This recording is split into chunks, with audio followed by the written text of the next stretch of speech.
قارون کو دولت مل گئی، اتنا بڑا خزانہ تھا اس کے پاس کہ قرآن کہتا ہے کہ ایک جماعت مل کے صرف خزانے کی چابیاں اٹھاتی. یعنی یہ معاذ اللہ کوئی گپ نہیں، یہ قرآن مجید نے بیان فرمایا کہ ایک جماعت مل کے صرف خزانے کی. تو حضرت سیدنا موسیٰ علیہ السلام نے کہا زکوٰۃ دو. زکوٰۃ کے معاملے میں لوگ ہیل و حجت سے کام لیتے، غریب ہو جاتے. اس کو کہا زکوٰۃ دو تو کہنے لگا آپ کی تو میرے مال پہ نظر ہے. اب نے فرمایا تو بڑا بیوقوف ہے، مال تجھے اللہ نے دیا ہے نا، تو اللہ کے رستے میں دے. یہ کام ذرا مشکل ہے کہ اس کو بار بار کہا کہ اس نے نہ بجائے اس کے کہ وہ مال دیتا، اس نے حضرت موسیٰ پہ الزام لگا دیا، ایک عورت کو تیار کر کے لایا. یہ الزاموں والا کیس سنتے آ رہے ہیں آپ کہاں تک؟ حضرت یوسف پہ بھی لگا، جناب مریم پہ بھی لگا، حضرت سیدنا موسیٰ کلیم پہ بھی لگا، اور حضرت عیسیٰ پہ بھی. سارے ہوئے نا الزامات. آپ کیا بات کرتے ہیں؟ الزام لگانا، بہتان ترازی کرنا، اور ہمارے یہاں اچھی بات دل سے پھیلتی ہے، بری خبر وہ جلدی پھیل جاتی. ایک عورت کو تیار کر کے لایا معاذ اللہ تعالیٰ حضرت موسیٰ پر الزام لگانے کے لیے، اور جب وہ بی بی آپ کے سامنے لا کے کھڑی کی تو حضرت موسیٰ نے جلال فرمایا تجھے قسم ہے اللہ کی عزت کی، سچ سچ بتا معاملہ کیا ہے. تو وہ خاتون کانپنے لگی، کہنے لگی میں موسیٰ کلیم کے سامنے کیسے کھڑی ہو سکتی؟ مجھے تو اس نے پیسے دے کے تیار کیا، مجھے اس نے مجھے پیسے دے کے تیار کیا، اور بڑی اس نے مجھے تکلیف دی ہے. یہ جب کہا تو حضرت موسیٰ علیہ السلام رونے لگے کہ تو سارا کچھ کرتا پر میری سفید چادر پہ داغ تو نہ لگانے کی کوشش کر. آپ رونے لگے. آپ یقین کریں لوگ تکلیف دیتے ہیں، بعضوں کا ایسی بات کرتے ہیں جس کا کوئی وجود نہیں ہوتا. تو یہ کچھ لوگ کر دیتے ہیں لیکن وہ سمجھتے نہیں. کہتے ہیں آپ حوصلہ کریں، آپ درویش ہیں. حضرت موسیٰ سے بڑا درویش کون ہوگا؟ کلیم تھے نا اللہ کے، بڑا جگرا ہے نا. لیکن رو پڑے، کہنے لگے تجھے ایسا نہیں کرنا چاہیے. کہنے لگے اللہ اب اسے سزا دے. تو رب کریم نے اس کے سارے ساز و سامان سمیت اسے زمین میں دھنسا دیا. وہ زمین میں غرق ہو گیا اپنے خزانے سمیت. امام اعظم ابو حنیفہ رحمۃ اللہ تعالی علیہ کچھ لوگ حسد کرنے لگے تو ایک عورت ایک دفعہ آ گئی، کہنے لگی کوئی مسئلہ پوچھنا ہے. یہ بڑا کٹھن سا معاملہ ہوتا ہے، جو آدمی جو کام کر رہا ہوتا ہے وہی روپ دھار لیتے. مسئلہ کچھ نہیں، اندر آئی تو باہر سے شور ہو گیا. لوگ آ گئے، کوتوال کو بلا لیا، معاذ اللہ امام صاحب کے پاس بی بی ہے، جیل میں لے گئے، سویرے فیصلہ کریں گے. رات کو ساری رات امام اعظم نے نماز پڑھی، ساری رات، اور کہنے لگے اللہ اب تو میں بوڑھا ہو گیا، اس حال میں اب ان سوالوں کا جواب دوں گا. وہ عورت بھی ساتھ بند تھی، اس عمر میں ان سوالوں کے جواب یار بڑا مشکل ہوتا ہے. اللہ اکبر. اس عمر میں امام صاحب رو رہے تھے تو اس عورت کا دل نرم ہو گیا. امام صاحب سے کہنے لگی مجھے غلطی ہو گئی، میں نے پیسے کسی سے پکڑ لیے تھے. حضور آپ تو اللہ کے نیک بندے. امام صاحب کہنے لگے اب ایک نیکی کر، کوتوال سے کہہ کہ مجھے کوئی تکلیف ہے تو میں دوا کھا کے واپس آ جاؤں گا. تو وہ کوتوال تو پہلے ملا ہوا تھا، اس نے اس کو کہا کہ مجھے کوئی تکلیف ہے میں گھر جاتی ہوں، دوا کھا کے واپس. امام صاحب نے سمجھا دیا. وہ گئی تو جو برقع اس نے پہنا ہوا تھا نا، نقاب ساری عورتیں، وہ جا کے اس نے امام صاحب کی بیوی کو دیا. امام صاحب نے اس کو سمجھا کے بھیجا تھا. وہ برقع گھر لے گئی اور جا کے زوجہ کو ساری بات سنائی. وہ دوائی کھانے گھر چلی گئی اور زوجہ برقع پہن کے تھانے آ گئی. سویرے قاضی کے سامنے بھیج ہوئے تو کہنے لگا جی آپ اتنے بزرگ ہو کے عالم ہو کے بیوی کے ساتھ اکیلے. فرمایا میری بیوی ہے تو میں نے اکیلے ہی ہونا تھا اس کے ساتھ، اور کس نے ہونا تھا؟ جناب آپ کی بیوی. فرمایا بلاؤ میرے سسر کو، اور بلاؤ محلے کی 10-12 عورتوں کو بھی دیکھ لے. انہوں نے دیکھا تو امام صاحب کی بیوی نکل آئی. وہ جتنے تھے نا الزام لگانے والے وہ اب غور سے دیکھ رہے تھے. تو ایک کہنے لگا امام صاحب سے یہ کیا ہوا؟ فرمایا قرآن ہے وَتُعِزُّ مَن تَشَاءُ وَتُذِلُّ مَن تَشَاءُ. یہ قرآن ہے. ہونا کیا تھا؟ رب نے اپنا وعدہ سچا کر کے دکھایا ہے. تو اس نے بھی الزام لگایا، پھر سزا یہ ملی کہ وہ ہمیشہ کے لیے زمین میں دھنستا۔ دولت کون دیتا ہے؟ اللہ دیتا ہے نا، تو اگر اللہ کہے تھوڑی سی واپس بھی کرو، بندیاں دے خرچے بات جانتے تھے، تھوڑی سی واپس مانگ لے تو ہاتھ تنگ ہو جاتا ہے۔ کہ خاتون نے ایک دفعہ مجھے پیغام دیا تو میں بڑی اس کی بات سن کے مجھے عجیب لگا۔ وہ کہنے لگی کہ دوسری جگہ میری شادی ہوئی ہے، مجھے طلاق ہو گئی تھی، تو مجھے ایک تانا روز سننے کو ملتا ہے، تو اتنی اچھی ہوتی تو وہاں نہ رہ لیتی۔ تو بھئی یہ کوئی تانے والی بات ہے؟ کوئی ضروری ہے کہ بیوی غلط ہوتی ہے تو طلاق ہوتی ہے؟ اللہ کے محبوب علیہ السلام کی 2 صاحبزادیوں کو ابو لہب کے 2 بیٹوں نے طلاق بھیج دی تھی، کس کی غلطی تھی؟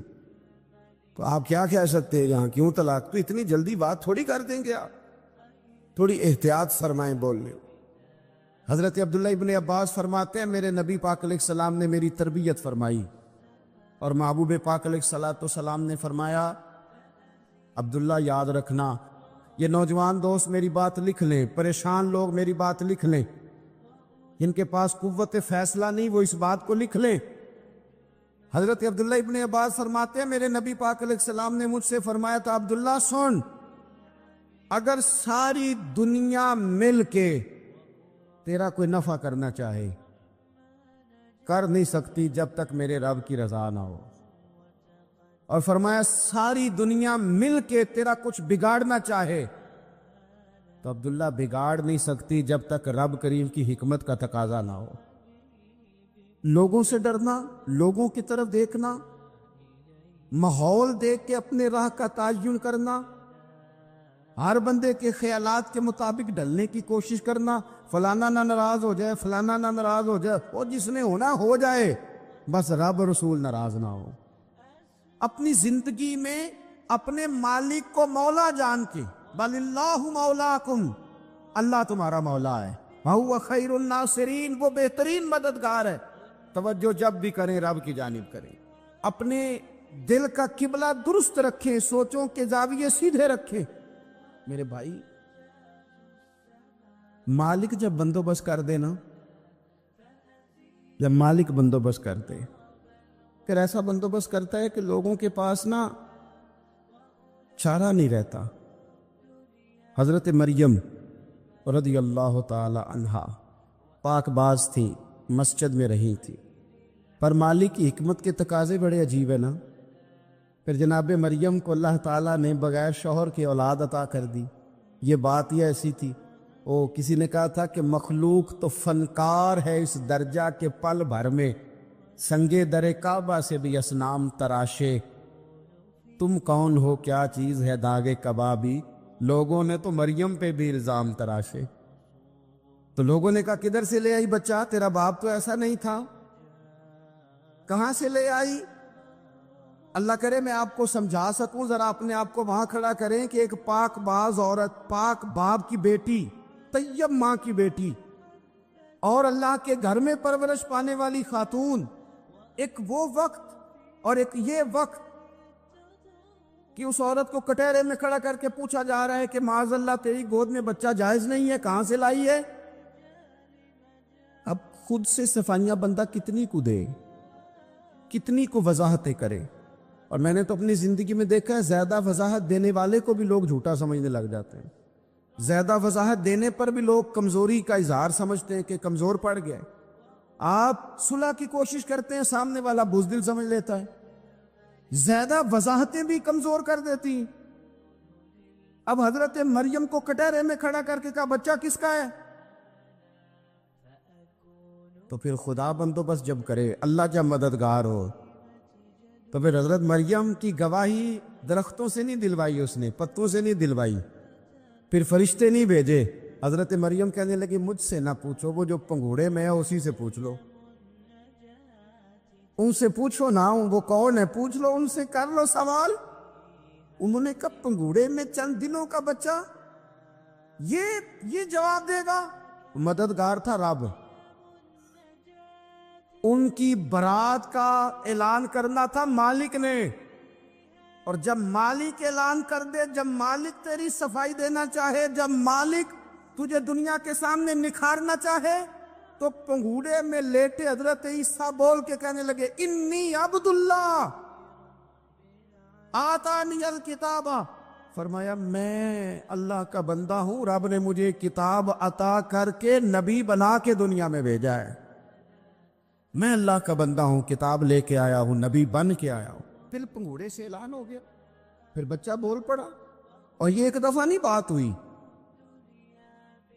یہ بنی اسرائیل میں ایک جریج نام کے شخص بھی تھے جو نماز پڑھ رہے تھے، بعض نے لکھا ہے نفل نماز تھی، اماں نے پکارا تو آئے نہیں، تو ماں کے منہ سے نکل گیا تو اتنی دیر تک مرے گا نہیں جب تک کسی بے حیا عورت کا منہ نہ دیکھ لے۔ تو وہ عبادت گزار تھے، لیکن لوگوں نے ان کی عبادت، ریاضت، پرہیزگاری کو نہیں دیکھا، بس ایک عورت کو بھیج کے الزام لگوا دیا۔ وہ عورت آیا جایا کرتی تھی، اب آ جاتی ہیں عورتیں، مسئلہ پوچھنے کی نیت سے بھی آ جاتی ہیں۔ ماحول میں کچھ جگہ ایسی بھی ہیں جہاں عورتیں دم کرانے کے بہانے آ جاتی ہیں۔ وہ خاتون آتی جاتی تھی اس خانقاہ پہ، آستانے پہ، یہ بخاری میں موجود ہے، پھر اس نے کہا میری گود میں جو بچہ ہے یہ انہی کا ہے۔ مجھے بتائے کیسے بندہ وضاحت دے؟ حالات خراب ہو گئے، لوگ کٹیا جلانے لگے، ماحول اور طرح کا بن گیا۔ میرے نبی پاک علیہ الصلوۃ والسلام فرماتے ہیں پھر اس رب کے بندے نے کہا مالک تو کریم ہے، تیری مشیت کا تقاضا آیا جو میری ماں نے جملے بولے تھے، پر اب میں وضاحت دینے کے قابل نہیں رہا، اب تو ہی کرم کرے گا تو دروازہ کھلے گا۔ تو وہ چند دنوں کا بچہ پنگوڑے میں بول کے کہنے لگا میں اس درویش کا نہیں، میں تو فلانے چرواہے کا بچہ ہوں، وہ جو بکریاں چراتا ہے۔ رب کی مدد کو پکاریں، اپنے ساتھ اپنے مالک کی مدد کو شامل کریں، تھوڑے رزق پر بھی گزارا اچھا ہونے لگ جائے گا۔ سارے لوگ آپ کو گرانے کی تدبیریں کر رہے ہوں گے اور مالک آپ کو عزتیں عطا فرما دے گا، اس کی بارگاہ سے حکمت کا تقاضا اور ہو جائے گا۔ ہم نے ساری زندگی لوگوں کو راضی کرنے میں گزار دی، ساری زندگی بڑھاپا آ گیا بچوں کو پالتے، اور بچوں نے آخری عمر میں کہہ دیا ابا اگر کوئی ڈھب کا کام کر لیتے تو آج ہمارے دن بھی پھر نہ جاتے۔ ساری زندگی گزار دی بہن بھائیوں کو راضی کرنے میں، ساری زندگی گزار دی ذمہ داریاں اٹھانے میں، ان کو 99 دفعہ دیا، ایک دفعہ نہیں دیا تو انہوں نے کہہ دیا تو نے تو کبھی دیا ہی نہیں، تو تھا ہی نہیں۔ ساری زندگی محلے داروں، علاقے والوں کو راضی کرنے میں گزار دی۔ اور میں نے ایسے لوگ بھی دیکھے دین کے لیے وقت گزارا، لیکن جب بڑھاپے میں دانت کام نہ کرتے تھے تو وقت کے مفتیوں کو بھی مسجدوں کی کمیٹیوں نے کہہ دیا اب آپ کی سمجھ نہیں آتی، ہم نے خطیب کو یور رکھنا ہے، نہ دیکھو دنیا کی طرف، دنیا رلا دیتی ہے، نہ راضی کرو بندوں کو، بندے تھکا دیتے، نہ پیچھے بھاگو ہر وقت دنیا داروں کے، یہ انسان کو کمزور کر دیتے ہیں۔ وہ تو کریم ہی بڑا ہے، 2 آنسو زمین پر بعد میں گرتے ہیں، بندے کے گناہ سارے پہلے معاف فرما دیتا ہے۔ اللہ کی مدد کا حصول، اپنے مالک کی مدد کی طرف بڑھنا، آپ کو بدر کی جنگ بھی یہی درس دے گی، آپ کو احد کا میدان بھی یہی سبق دے گا، فتح مکہ بھی یہی سبق دے گا۔ میرے دوستو جب رب مدد فرمائے، جب اللہ مددگار بنے، دوستوں سے ایک بات اکثر کرتا ہوں، میں کہتا ہوں کہ جتنے درد سے آپ امیر کو اپنی کہانی سناتے ہیں نا، اور جس طرح آپ کے آنسو بات کرنے سے پہلے گر جاتے ہیں کہ غریب ہیں، بچیاں ہیں، کاروبار نہیں، او میرے سنگیو، اس سے آدھے آنسو اپنے رب کی بارگاہ میں بکھیرو،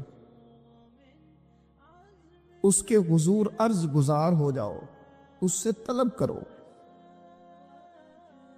ایک وقت انسان پر زندگی میں ایسا آتا ہے کہ اسے یوں محسوس ہوتا ہے کہ میرا سایہ بھی ذرا سا پیچھے ہٹ گیا ہے، اسے یوں لگتا ہے کہ میں کسی سہارے پہ ہاتھ ڈالتا ہوں تو وہ بھاگ جاتا ہے مجھ سے، لیکن مالک کی بارگاہ ایسی عظیم بارگاہ ہے، رب رسول کے آستانے اتنے بڑے ہیں کہ آپ جب وہاں کشکول طلب دراز کرتے ہیں تو جھولی پھیلانے میں دیر لگتی ہے، ان کو بھرنے میں تو کوئی دیر نہیں لگتی۔ ہم نے اپنا سوچ کا قبلہ ہی دنیا کو بنا لیا ہے۔ یہ جو اللہ والوں کی مدد ہے یہ تو ہے نا اللہ ہی کی مدد ہے، لیکن یہ جو سیٹھوں کی طرف توجہ کرنا، نوابوں کی طرف توجہ کرنا، دنیا داروں کی طرف توجہ کرنا اور اپنا مزاج اس طرح کا بنا لینا، یارو گردن کو جھکا دیتا ہے خیرات کا پتھر، جہاں میں مانگنے والوں کے سر کبھی اونچے نہیں ہوتے۔ اور اقبال کہتے ہیں غیرت ہے بڑی چیز جہان تگ و دو میں، پہناتی ہے یہ فقر کو تاج سردارا۔ میں عرض کروں گا کہ اپنی آپ جب توجہ کا قبلہ اللہ رسول کو بنائیں گے تو رب فرماتے وَيَرْزُقْهُ مِنْ حَيْثُ لَا يَحْتَسِبُ، میں نہ تجھے وہاں سے رزق دوں گا جہاں سے کبھی تیرا گمان بھی نہیں گیا ہوگا، یہاں سے بھی مل سکتا ہے، تو نے سوچا بھی نہیں ہوگا۔ بخاری شریف میں حدیث ہے، حضرت جابر ابن عبداللہ فرماتے ہیں نبی پاک صلی اللہ علیہ وسلم نے 300 لوگوں کا ایک لشکر روانہ کیا کسی مہم کے لیے، کسی جہاد کے لیے۔ حضرت ابو عبیدہ بن جراح رضی اللہ تعالیٰ عنہ امیر لشکر تھے۔ فرماتے غربت اتنی زیادہ تھی، بھوک اتنی زیادہ تھی کہ ایک ایک کھجور دن میں ایک وقت کھانے کو ملتی تھی، اور کچھ دن ایسے آئے کہ اب کھجور بھی نہیں مل رہی۔ فرماتے اتنی زیادہ بھوک لگی مجاہدین کو، 300 بندہ پتے کھا کے گزارا ہونے لگے۔ یہ بخاری میں موجود ہے۔ آپ فرماتے کہ دریا کے کنارے ہمارا پڑاؤ تھا، ٹھہراؤ تھا، جب بھوک سے نڈھال ہو گئے وَيَرْزُقْهُ مِنْ حَيْثُ لَا يَحْتَسِبُ، اللہ وہاں سے روزی دیتا ہے، گمان بھی نہیں ہوتا۔ فرماتے ہیں ایک مچھلی اللہ تعالیٰ نے دریا کے کنارے بھیجی، فرماتے ہیں وہ تھی تو مچھلی پر پہاڑ جتنی تھی۔ بخاری میں لفظ ہیں، حضرت جابر ابن عبداللہ رضی اللہ تعالیٰ عنہ فرماتے ہیں 300 آدمی 18 دن تک اس مچھلی کو کھاتے رہے، مچھلی ختم ہی نہیں ہوئی۔ مچھلیاں نہیں، مچھلی کہتے ہیں 18 دن 300 بندہ کھاتا رہا، مچھلی ختم ہی نہیں ہوئی۔ اور فرماتے ہیں کہ اس کی ہڈی نکال کے، کانٹا کہیں گے آپ اپنی زبان میں، کہتے ہیں وہ نکال کے تو اس کو کھڑا کیا جب، تو اونٹ کجاوے سمیت اس کے بیچ سے گزر جاتا تھا، 2 اس کے کانٹے جوڑے۔ فرماتے ہیں وہ اس کا گوشت ہم کھاتے تھے اور اس کی چربی بطور تیل کے ہم جسموں پہ ملتے تھے، بیماروں کو اس سے سکون آتا تھا، تندرستی شفا ہوتی۔ فرماتے ہیں ہم کھایا بھی ہم نے، اور کچھ لے کے ہم مدینے بھی گئے، اور قربان جائیں نبی پاک نے بھی اس میں سے کھایا۔ ہم نے عرض کی حضور یہ معمہ کیا ہے، یہ ماجرا کیا ہے؟ تو محبوب نے فرمایا تمہارے پاس غذا نہیں تھی، رب نے تمہارے لیے بندوبست کیا ہے، اللہ نے تمہیں دیا ہے۔ مکان شروع کر لیا، ایک صاحب نے مکان بنانے لگے، آپ وہ حساب لگا رہے ہیں، کہتے ہیں میرے پاس اتنے پیسے ہیں، اتنے میں نے فلانے دوست سے کہنا ہے اس نے دے دینے، اتنے فلانے رشتہ دار سے کہنا ہے اس نے دے دینے، اتنے فلانے سے کہنا ہے اس نے دے دینے۔ یہ ساری کاپی بنا کے مکان شروع کر لیا۔ جو روز کہتا تھا کوئی حکم ہو جاتے 10 سب سے پہلے اس کو کہا میاں پیسے چاہیے، وہ کہندا ہو کل ہی منڈا ٹوریا ہے، کہتے تو پرسوں 10 داتے لب جانے سن۔ میں آپ کو اپنے تجربے کی بات بتا رہا ہوں۔ یہ لوگوں کا خیال ہوتا ہے کہ آپ سٹارٹ کریں فلانا کام، آپ کے ساتھ ہیں، اللہ کا ہی کوئی نظام ہے، وہ بالکل بھی نہیں ساتھ ہوتے۔ لیکن ایسا نہیں ہے کہ کوئی ساتھ نہیں ہوتا، اللہ تعالیٰ بڑے اسباب پیدا کرتا ہے، وہاں سے دیتا ہے جہاں سے گمان بھی۔ ہمارا یہ ذہن بن جاتا ہے ہم ساری اپنے حساب سے چلتے، اتنے رشتہ داروں سے، اتنے کون آپ کے ساتھ چلے گا، سوال ہی نہیں پیدا ہوتا۔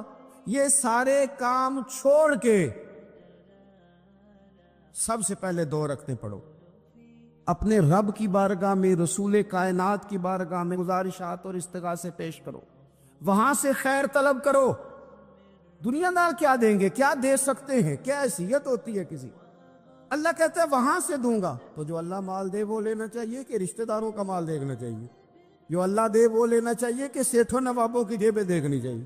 جو اللہ دے وہ قبول کرنا چاہیے یا دیکھنا چاہیے کون سا آدمی کہاں پہنچ گیا؟ چھوڑو، اپنی مٹی پہ چلنے کا سلیقہ سیکھو۔ کسی کے سنگ مرمر پہ چلو گے تو پھسل جاؤ گے۔ مدد اللہ سے چاہیں، اپنی توجہات کا مرکز رب رسول کی ذات پر بنائیں، پھر آپ محسوس کریں گے کہ بڑی جلدی اللہ تعالیٰ کی مدد آنے لگی ہے۔ کبھی آپ صرف کہہ دیں میرا رب میرے ساتھ ہے، اس لفظ میں اتنی طاقت ہے کہ دشمن ویسے زہر ہو جاتا ہے۔ زندگی میں کسی سے بھی لڑائی ہو اچھی طرح سوچ لیں کہ اللہ اس طرف ہے یا اس طرف ہے.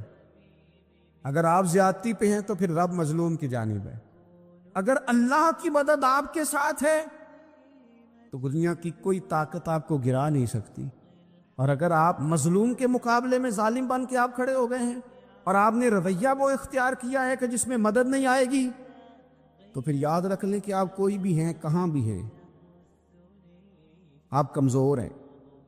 طاقتور تھے ابتدائے اسلام میں, ظاہری طاقت تھی کفار مکہ کے پاس, وہ ڈنڈوں سے مارتے تھے غریبوں کو, ان کے ہاتھوں میں ڈنڈے تھے, پر خدائی طاقت ان مظلوموں کے ساتھ تھی.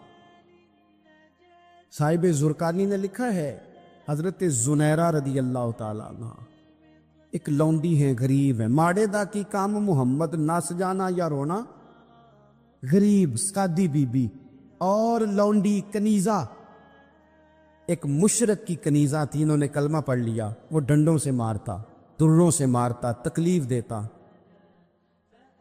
حضرت زنیرہ رضی اللہ تعالیٰ عنہ کو اتنا مارا, اتنا مارا. اب آپ ایک اور پہلو پر بھی غور کریں, مار بھی پڑ رہی ہے پر خدا ادھر ہی ہے, اللہ کی مدد ادھر ہی ہے. رب کہتا ہے کہ پہلے تو صبر کرنا, ان اللہ مع الصابرین, تو صبر کرے گا تو پھر رب کی معیت ملے گی. ذرا ٹھہرنا, تو تھوڑا ڈٹنا. ان الذین قالوا ربنا اللہ ثم استقاموا تتنزل علیہم الملائکہ, تو کہے اللہ میرا رب ہے, پھر تو پہلے ڈٹ, پہلے تو نے ڈٹنا ہے. ثم استقاموا, جو ڈٹ گیا, تتنزل علیہم الملائکہ, ڈٹنے والے کے لیے مدد آتی. پہلے تھوڑا ٹھہرنا پڑتا ہے, پہلے تھوڑا صبر کرنا پڑتا ہے, حوصلہ کرنا پڑتا, اس کے بعد مدد آتی. مار پڑ رہی ہے, مارا جا رہا ہے. حضرت زنیرہ کو ان کا مالک جو ہے ظاہری آقا وہ مار رہا ہے, یہ کنیزہ ہے, اتنا مارا, اتنا مارا, ان کی بینائی چلی گئی, نظر آنا بند ہو گیا. ابو جہل آیا اور کہنے لگا زنیرہ دیکھا نا ہمارے بت تیری آنکھیں لے گئے, معاذ اللہ, لات و منات ہمارے بتوں نے تجھے اندھا کر دیا. اب ایسا نہیں ہے کہ بی بی روتی جا رہی ہے, روتی جا رہی ہے, مایوسی مایوسی, معاذ اللہ, پریشانی, غریبی بڑی ہے, پوچھنے والا کوئی نہیں, یہ باتیں نہیں. کیا جملے ہیں خاتون کے, کیا لفظ ہیں. ابو جال نے تنزیہ کہا, معاذ اللہ, کہنے لگا دیکھا نا ہمارے بتوں نے تجھے اندھا کر دیا. تو جناب زنیرہ آنکھوں کی بینائی گئی ہے, رات کو گئی ہے, دکھ ابھی تازہ ہے, لیکن اللہ پہ جو توکل ہے, اپنے مالک سے جو رشتہ ہے, وہ اتنا مضبوط ہے, اتنا طاقتور ہے, اس میں اتنی گہرائی ہے کہ حضرت زنیرہ بول کے نا اتنی قوت سے بولی, اتنی طاقت سے بولی کہ پورے کفر پر لرزہ طاری ہو گیا. فرمانے لگی تمہارے بتوں کی کیا اوقات ہے کہ وہ میری بینائی لے جائیں, یہ میری رب کی حکمت کا تقاضا ہے. جب تک اس نے چاہا زنیرہ دیکھتی رہی, اور جب اس نے چاہا زنیرہ کی آنکھوں کی بینائی چلی گئی, اور اگر وہ چاہے گا نا تو بینائی واپس بھی کر دے گا. اگر ہو ذوق یقین پیدا تو کٹ جاتی ہیں زنجیریں, اگر وہ چاہے گا تو بینائی آ بھی جائے گی. حضرت زنیرہ نے رات کو یہ لفظ کہے, ابو جال اور سارے کفار ڈر کے سن کے چلے گئے. آپ اطمینان سے آ کے بستر پہ سوئی, جب سویرے اٹھی تو اللہ نے آنکھوں کی روشنی واپس کر دی تھی.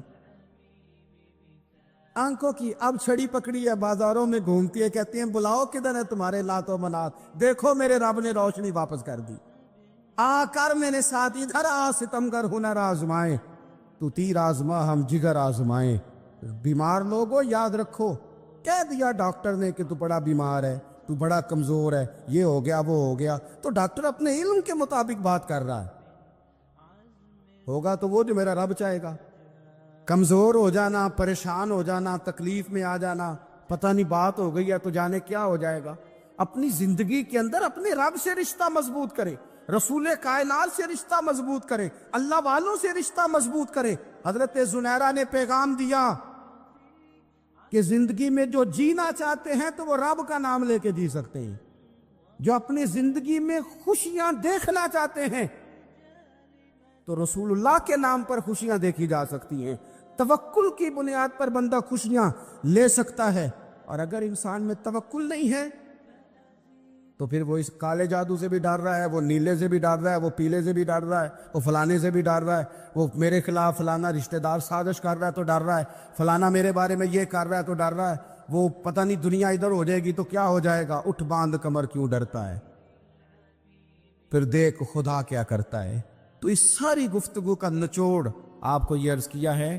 سب سے پہلے تو یہ کہ میدانوں میں مدد بھی اللہ کی, رزق میں مدد بھی اللہ کی, فصلیں خشک ہوں تو مدد پھر بھی اللہ کرے تو پھر ساری مدد, اور اگر انسان بیمار ہو تو پھر بھی مدد اللہ کی. تو اپنے اللہ کی جانب توجہ کو بڑھائیں, آپ اللہ سے مدد کے سوالی بنیں. ترمذی کی ایک حدیث ہے, میں آپ کو زندگی کا تجربہ بتاتا ہوں کہ جب میں بڑا پریشان ہوتا ہوں تو یہ والی روایت کھول لیتا ہوں, مزہ دیتی ہے. میرے نبی پاک علیہ السلام نے فرمایا اپنے دکھ سیٹھوں نوابوں کو نہ کہنا, مالداروں کا نہ کہنا, ورنہ اللہ تمہیں کبھی غنی نہیں کرے گا. فرمایا اپنے دکھ اپنے رب کی بارگاہ میں عرض کرنا, جلدی کرے یا دیر سے کرے اللہ تمہیں لوگوں سے بے نیاز کر دے گا, اللہ تمہیں غنی کر دے گا. رات کو بیٹھو نا اس کی بارگاہ میں. امام غزالی سے کسی نے پوچھا تھا, امام غزالی سے, کہ حضور اللہ کا بندے سے راضی ہونا کمال ہے یا بندے کا اللہ سے راضی ہونا کمال ہے؟ تو امام غزالی مسکرائے, فرمانے لگے رب تو بڑا ہی مہربان ہے, وہ تو بڑی جلدی راضی ہو جاتا ہے. وہ تو مسجد میں آ کے توبہ کرے تو اللہ راضی, کسی یتیم کے سر پہ ہاتھ پھیرو تو اللہ راضی, وہ تو کسی اندھے کو رستہ دکھایا تو اللہ راضی ہو گیا, وہ تو طوائف نے کتے کو پانی پلایا تو اللہ. امام صاحب فرمانے لگے یہ بندہ ہے جو اللہ سے راضی نہیں ہوتا.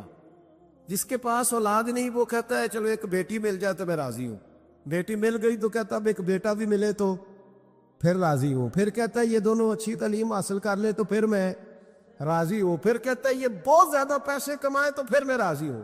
بہرحال راضی ہوتا, لیکن جو راضی ہو جاتا ہے نا, اللہ اکبر, جو اللہ سے راضی سکھی بڑا رہتا ہے, سکون میں بڑا رہتا ہے, مطمئن بڑا رہتا ہے. جو سمجھ لیتا ہے نا کہ جو میرے رب نے بہتر سمجھا وہ میرے اللہ نے مجھے. میں کبھی کبھی سوچتا ہوں کہ یار حضرت بلال حبشی نے کوئی عہدہ نہیں مانگا ساری زندگی, انہوں نے نہیں کہا مجھے بھی ایک صوبے کا گورنر بناؤ میری بھی خدمات ہے, مجھے بھی وزیر خزانہ بناؤ میرا بھی کچھ بنتا ہے. ایک دفعہ نہیں کہا سیدنا بلال حبشی رضی اللہ تعالیٰ عنہ نے کہ میری بھی کوئی ڈیوٹی ایسی ہونی چاہیے کہ مجھے چلو سپہ سالار ہی بنا دیا جائے. ساری زندگی مسجد میں جھاڑو دیا تو اسی پہ راضی رہے, ساری زندگی محبوب کے مہمانوں کا لنگر پکایا تو اسی پہ راضی رہے, ساری زندگی میرے محبوب علیہ السلام کے بچوں کی نوکری کی تو اسی پہ راضی رہے, راضی بالرضا رہے. حضرت سیدنا موسیٰ علیہ السلام نے عرض کی کوہ طور پہ جا کے, مولا میری قوم پوچھتی ہے کہ کوئی ایسا کام بتا جو ہم کریں تو ہم سے راضی ہو جائے. حضرت موسیٰ کی قوم کا خیال تھا کہ تہجد کا حکم آئے گا تو پڑھیں گے, صدقات کا حکم آئے گا تو دیں گے, جہاد کی بات ہوگی تو کریں گے. کچھ جو نیک لوگ تھے ان میں سے انہوں نے یہ پیغام دیا کہ مالک ہمیں بتائے کہ وہ کس کام پہ راضی ہوتا ہے, ہم وہ کام کریں تاکہ اللہ ہم سے راضی ہو جائے. حضرت موسیٰ کلیم کہتے میں نے عرض کی مولا میری قوم پوچھتی ہے کہ کون سا ایسا کام کریں کہ تو راضی ہو جائے. تو رب کریم نے ارشاد فرمایا موسیٰ, کہتے میرا خیال تھا کوئی لسٹ ملے گی, لیکن مالک نے ایک جملہ کہا, ایک جملہ, اور تفسیروں کے دریا بہا دیے. عرش کے مالک نے فرمایا موسیٰ ان سے کہو جا کے کہ وہ مجھ سے راضی ہو جائے, میں ان سے راضی ہو جاؤں گا, مجھ سے راضی ہو جائے. بندے اللہ سے راضی ہی نہیں راضی ہوتے, اللہ کی رضا پہ راضی رہیں, مالک کے فیصلوں میں اپنے دل میں کوئی بوجھ محسوس نہ کریں, اپنی زندگی اللہ کے فیصلوں. دیکھیں نا, جو ماں باپ اللہ نے بڑے اچھے سمجھے وہ ہمارے لیے پسند کی, وہ اللہ نے ہمارے لیے جو اس نے ہمارے حق میں بڑے, جو بہن بھائی, اللہ کرے آپ کو سمجھ آئے, جو بہن بھائی اس نے ہمارے حق میں بڑے اچھے سمجھے وہی بہن بھائی اس نے ہمیں عطا کیے. جس بیوی کو اس نے ہمارے گھر کے گلشن میں بہتر سمجھا اس کو لا کے اس نے ہمارے آنگن میں بٹھایا, اور جو اولاد اس نے ہمارے لیے باعث افتخار سمجھی وہ اولاد اس نے ہمیں عطا فرمائی۔ حضرت نوح علیہ السلام کا بیٹا کافر ہو گیا، پر کسی جگہ انہوں نے شکوہ نہیں کیا کہ مالک یہ کافر کیوں ہوا۔ اللہ کے قبضے میں ہے نا دل، پھیر سکتے ہیں نا، مقلب القلوب ہے، لیکن حضرت نوح نے دعا اللہ کی رضا پر راضی رہے، سمجھو کہ میرے حق میں جو بہتر تھا مالک نے وہ چیز مجھے عطا کر دی۔ ہم یہ سوچتے ہی نہیں کہ ہمیں نہیں پتا ہمارے حق میں بہتر کیا ہے، ہمارے رب کو پتا ہے۔